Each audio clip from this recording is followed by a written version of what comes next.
What up, guys? I never really done this before, but I just want to get a point across.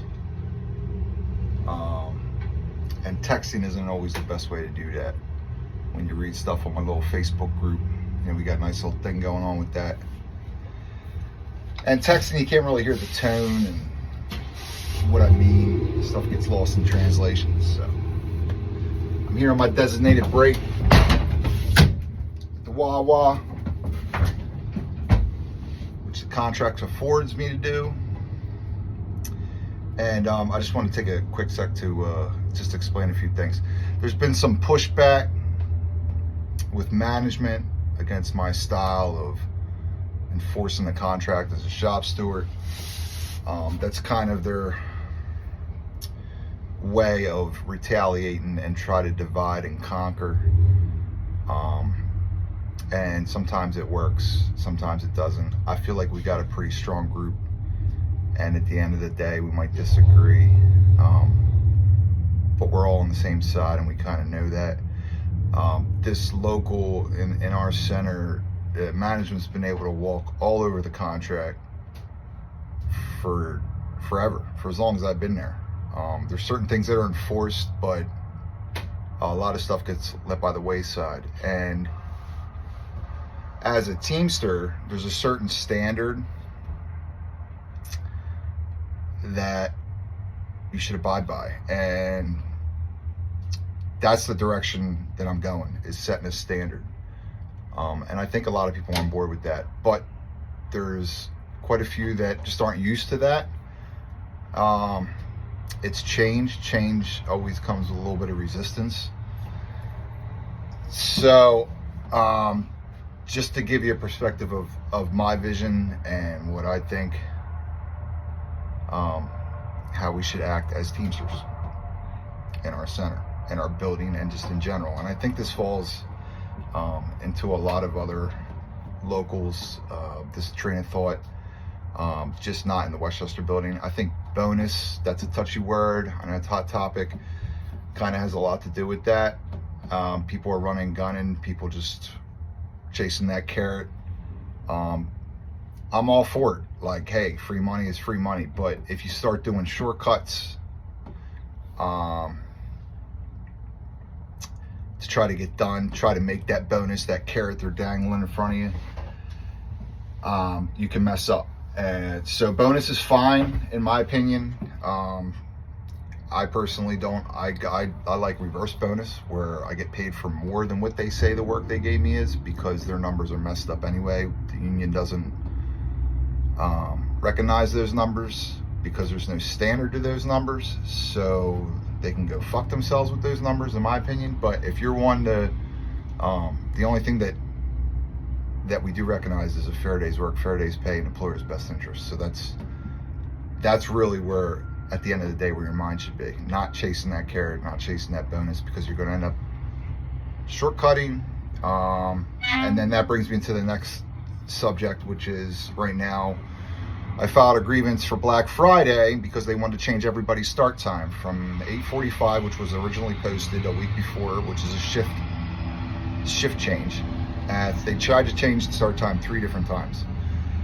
Up until 24 hours before Wednesday, before Thanksgiving, for Friday, they tried to change it once again for the 3rd time. And I had a lot of drivers call and wanted me to address that, so I did. So I filed a grievance saying that they couldn't do that, which they can't. It's in the contract. And we got everybody's start time pushed back to 8:45. Now there's management's playing their games. They're trying to say they're going to start guys later. They're not letting certain guys leave, not everybody, but there's certain guys that aren't able to leave and do a flex start. And they're trying to use my grievance from that day as an excuse as to why they're not doing that, and turning each other against each other. Personally, I don't think Teamsters should work for free anyway. So if you're working off the clock, if you're coming in an hour before start time and loading your truck, number one, you're taking a preloader's job away. another union member's job away when you do that, and you're giving them free money. I just don't get it. I get that you want to get in early. That's what they use to exploit your work is, well, you want to get in, and then they see you get in at 4 and they give you more stops, and then you push even harder and you get in at 4:30 and they give you more stops, and they'll just keep doing that until they break you. Just, you have to set a fair day's work for a fair day's pay. And that's the standard that we should abide by. It's in the contract. Like I said, everything just with me, just I follow the contract. It's our Bible. It makes our lives better. It's what gives us the best pay in the industry. It's what gets us our pension to walk out of here at 55.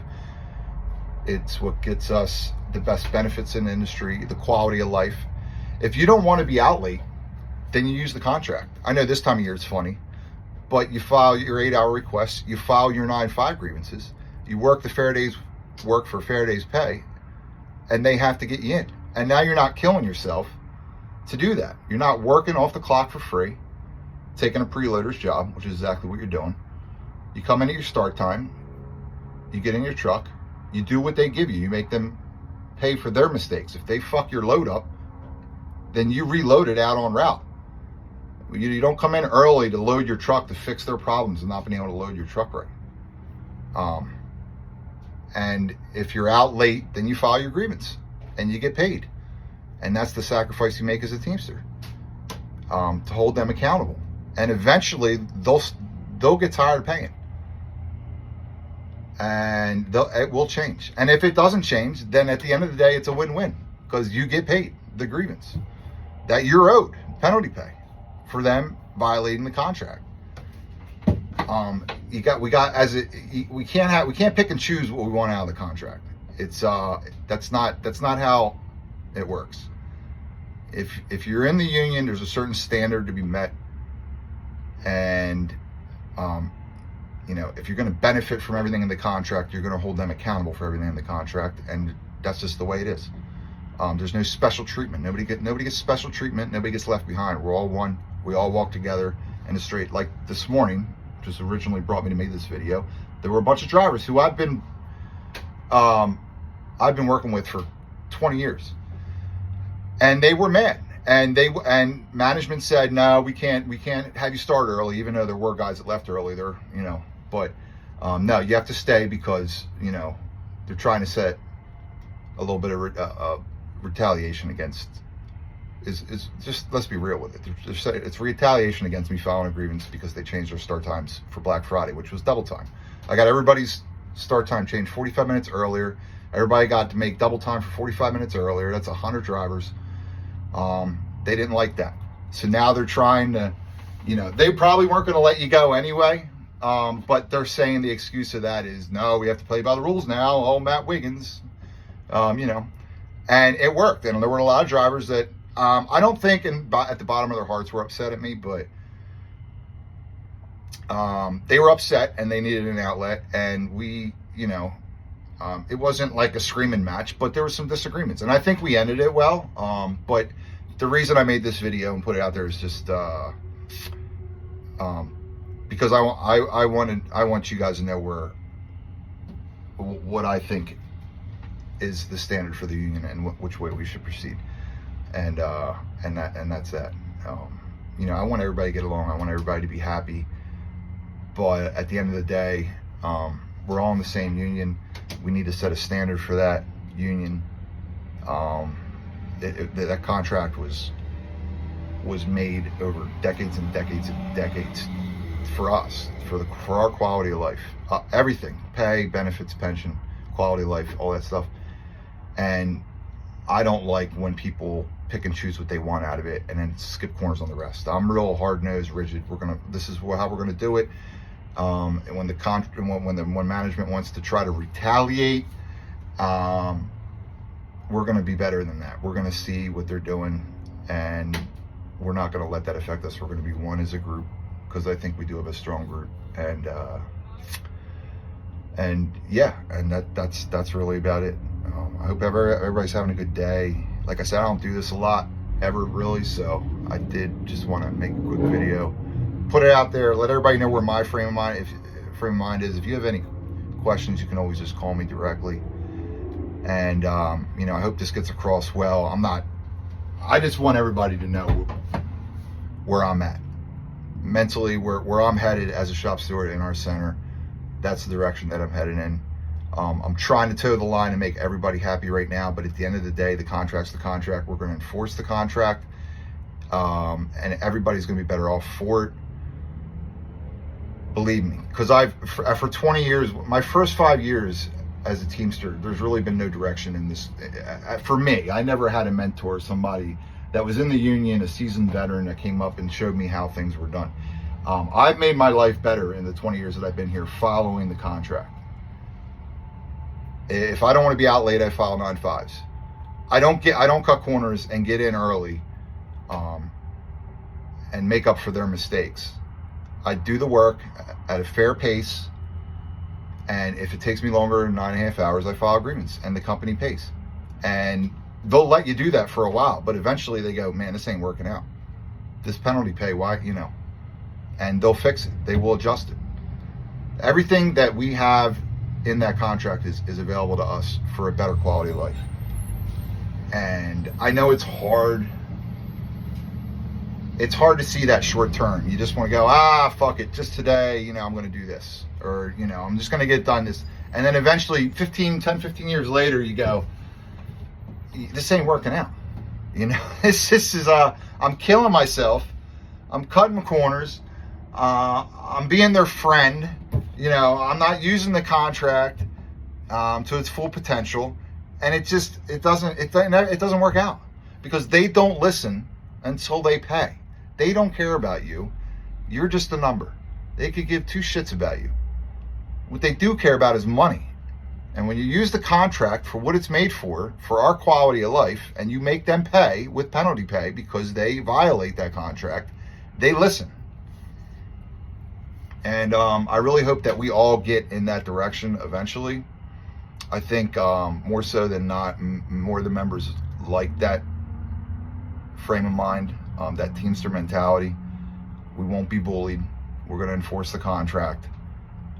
If they try to stick it to us, then we're going to stick it right back. And we're not going to be abused. We're not going to be exploited. And our lives will be better that way.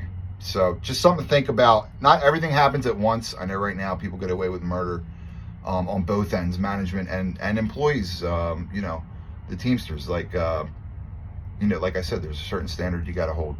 And there's a little sacrifice that goes with that standard. But that sacrifice pays you back twofold. I guarantee you. Let's try to just follow the contract. Don't work for free. Don't let them harass you. That's not going to happen. This unfair production standards is the old adage for UPS. I have zero tolerance for that, for harassment on production. You do a fair day's work for fair day's pay.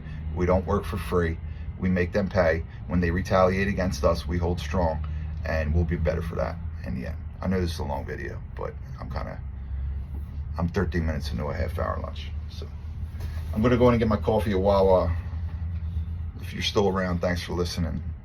See you on the other side. Later.